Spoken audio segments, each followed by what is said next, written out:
The Flatwoods monster actually was a space alien, honestly. It wasn't so much a monster as an alien. There was a lot of activity around the area of Flatwoods, West Virginia, and there was a family, Mrs. May and her sons and then their friends and their dog were outside playing, and they saw this bright light in the sky, and they saw it circle around a hill and crash, and they thought it might have been a meteor or something like that.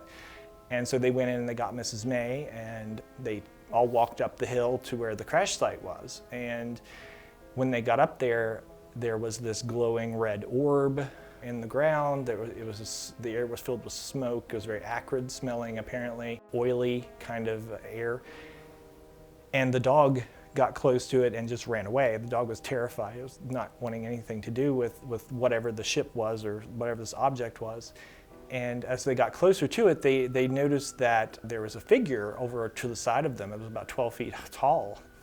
She had a head shaped like an ace of spades, and it was glowing reddish and green, but they believed that the red and the green was actually the color of the ship and the color of the grass, reflecting off of the metal suit that the alien was actually wearing.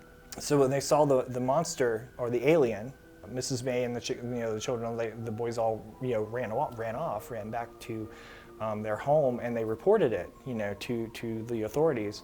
And apparently the U.S. government sent some men in black to their house, apparently, who investigated the sighting, took down their witness reports, which apparently all of them were the same. Mrs. May got some of the oil on her dress that night from the ship, and they took the dress and said they would return it, and they never did. There was a sketch made of the monster with a man on one side, monster on the alien on the other. This is the size comparison of the two. And what happened to that sketch, they didn't know, because after a few years it disappeared and they just thought it was gone. A few years ago they found it, and it's actually in an archive in Flatwoods now, I think. But anyway, there was a lot written about the Flatwoods monster. It's a very well documented story. There's been a lot of conspiracy theories, a lot of ideas of what the monster was. Then they tied it in with a bunch of other stories around the country at about the same time.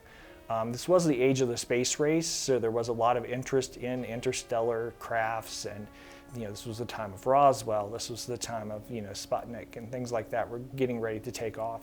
So it was very forefront in people's minds. So people were thinking maybe it was mass hysteria, maybe it was fake, maybe it was just made up. But I actually have met the Mays at one point years ago, a long time ago, in Flatwoods at one event, and they are very adamant they saw what they saw, and I believe they believed. I believe them. What they saw, they saw. Now what it was, I don't know. Barker was from rural Braxton County. He was born on a farm at Riffle, and he was one of the only two kids in his family to get a high school diploma, and the only one to go on to college. And I think he had ambitions to be a writer, but that doesn't work out for everyone. And in the end, he became a writer courtesy of the Space Brothers and the Men in Black. In 1952, he was living in Clarksburg and working in businesses that had to do with film distribution, film booking, that kind of thing. And he heard about the Flatwoods incident. I imagine that he read about it in the newspaper. It was treated pretty confidently as a serious mystery for a short time. And, well, he was familiar with Braxton County, and he was fond of the preternatural, the spooky. So, he took himself down to Braxton County and began interviewing people, the people he could find, who knew what had gone on that night in September. Barker, in late '53, began a publication of his own called The Saucerian, and he devoted the first issue to a retelling of the saucer story, and he wrote the story up again. And for his book, They Knew Too Much About Flying Saucers, which, by the way, is the greatest title. And that appeared in the spring of 1956. And Barker worked it, He was not deeply troubled if something that wasn't true was being presented as fact. Well, why not? He was very permissive that way.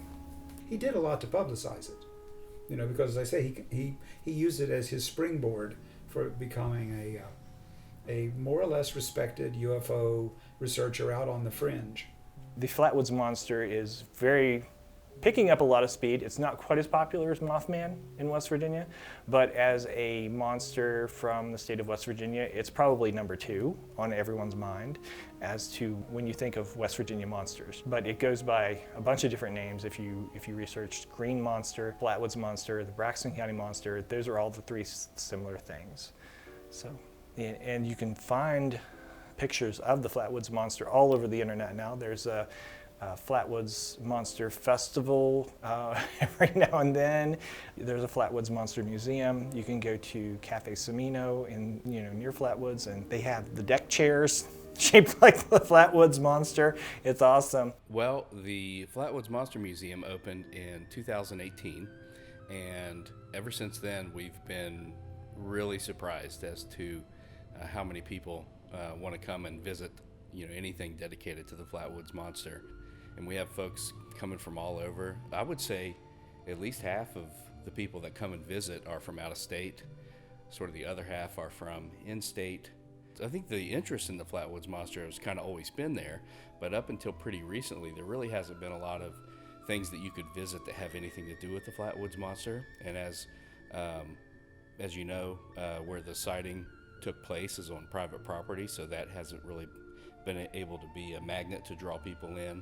So the Monster Museum and the Monster Chairs and other businesses in the area that sort of taken up the monster theme have sort of been able to be a magnet for the Flatwoods Monster and for people interested. Whenever Fallout 76 was released, of course, like a lot of areas and topics in West Virginia, the Flatwoods Monster is featured in the game.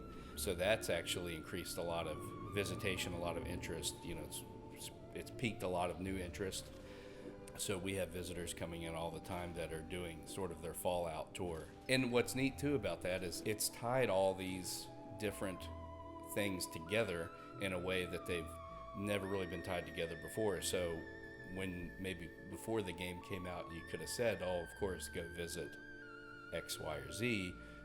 Now there's a specific reason why you would want to go visit them all. The interesting thing about our souvenirs that we sell, we actually had absolutely no interest in selling things to begin with, mainly because of all the upkeep of accounting and keeping track of cash and that sort of thing, and keeping track of inventory. But what we learned right away within the first month of being open is that people were coming, enjoying looking around at what we have to display and looking around the area, but without being able to take something home, whether it's a t-shirt or a shot glass or something. The visitor experience was suffering because of that. So kind of just to make sure people came and had a good experience, we started selling stuff, and it started with just a few items and it's grown to over 20 but people like it, and it really doesn't really cause near as much headache as I thought it would. So we're happy to do it. If people are interested